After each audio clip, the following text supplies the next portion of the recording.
NGO म्हणजे नेमकं काय? दोन प्रकारचे ऑर्गनायझेशन्स असतात. आम्ही म्हणजे हे माझं डेफिनेशन आहे. ओके. एक जो प्रकार असतो त्याला आपण म्हणतो फॉर प्रॉफिट ऑर्गनायझेशन्स आणि दुसरा प्रकार असतो फॉर पर्पज ऑर्गनायझेशन्स. तर एन-जी-ओ जे आहे ना, ते फॉर पर्पज ऑर्गनायझेशन असतात. त्याच्यामुळे जेव्हा आपण पर्पज म्हणतो, ते सगळ्याच्या पलीकडे असतो. तो प्रॉफिटच्या पलीकडे असतो, सगळ्या गोष्टींच्या पलीकडे असतो. एनजीओसाठी काम करताना कोणत्या समस्यांना सामोरं जावं लागतं? प्रचंड ग्लॅमर आलेलं आहे. पण खरं म्हणजे च्या पलीकडे एक भयंकर हार्डवर्क आहे. 3-3, 4-4 दिवस आम्ही लोकं फील्डवर असतो. तिकडे बऱ्याचदा वॉशरूम्स नसतात. त्याच्यामुळे ती तुम्हाला ॲडजस्टमेंट आम्हाला करावी लागते. केसांची हाल होतात, टॅनिंग होतं, सगळ्या प्रकारच्या गोष्टी घडतात.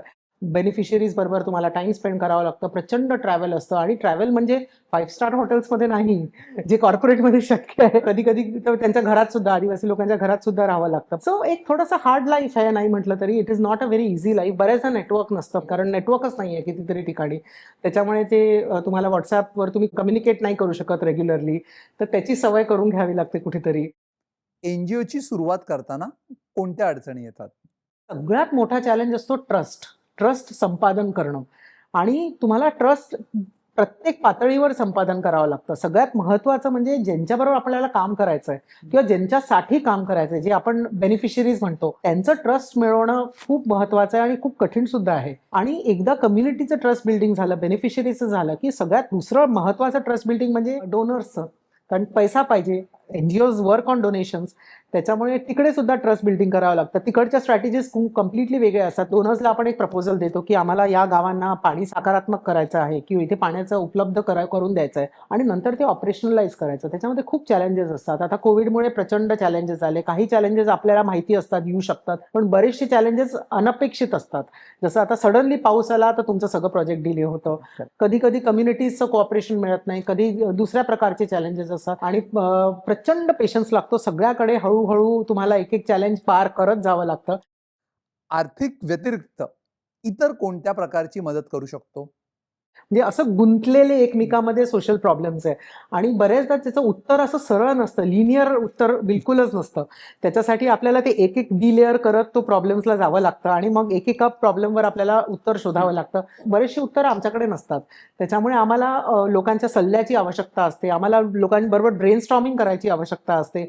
त्याच्यामुळे आम्हाला लोकांचं नॉट ओन्ली पैशाची सपोर्ट तर आहेच, फारच गरजेचं आहे. पण कॉन्ट्रिब्युशन इन काइंडची गरज असते, कॉन्ट्रिब्युशन इन ब्रेन पॉवरची गरज असते. त्याच्यामुळे भयंकर प्रकारचे वेगळ्या प्रकारचं कॉन्ट्रिब्युशन लोकं करू शकतात आणि करतात सुद्धा. मेडिकल मॅटर्समध्ये आम्हाला गाईडन्स देऊ शकतात, हेल्प करू शकतात. डॉक्टरांची तर खूप गरज आहे. तर जेव्हा जे डॉक्टर असतात ते मेडिकल कॅम्प घेऊ शकतात, वीकेंडला वगैरे मेडिकल कॅम्प घेऊ शकतात. जे मार्केटिंगमध्ये एक्सपर्ट आहे ते आम्हाला थोडंसं मार्केटिंग, डिजिटल मार्केटिंग कसं करायचं, सोशल मीडिया कसं वापरायचं, त्याच्यासाठी आम्हाला मदत करू शकता.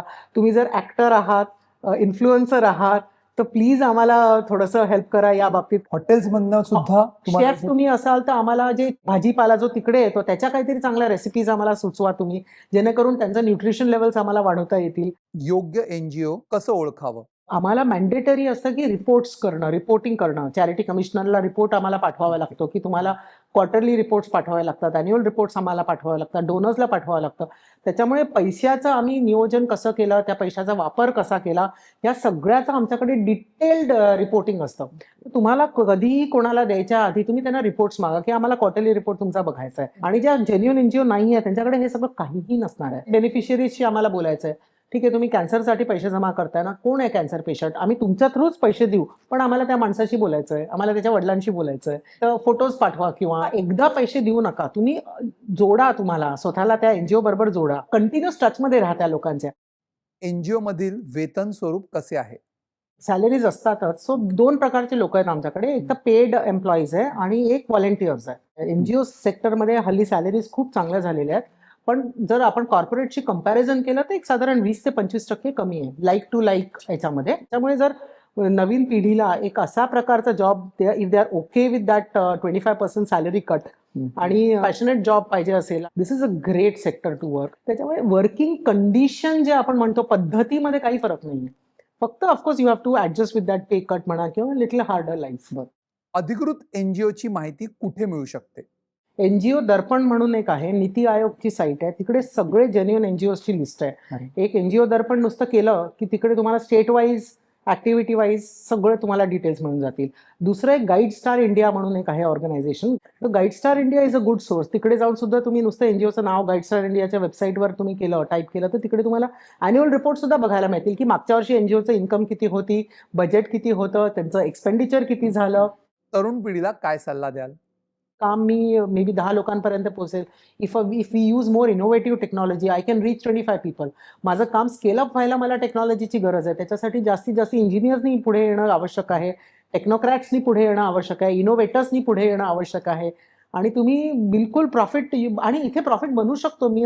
असं फुकटमध्ये मला नकोच आहे तुमची technology. You can definitely contribute to will by your technology, पण तुम्ही बनवा तर खरी, विचार तर करा आमच्या सेक्टरचा.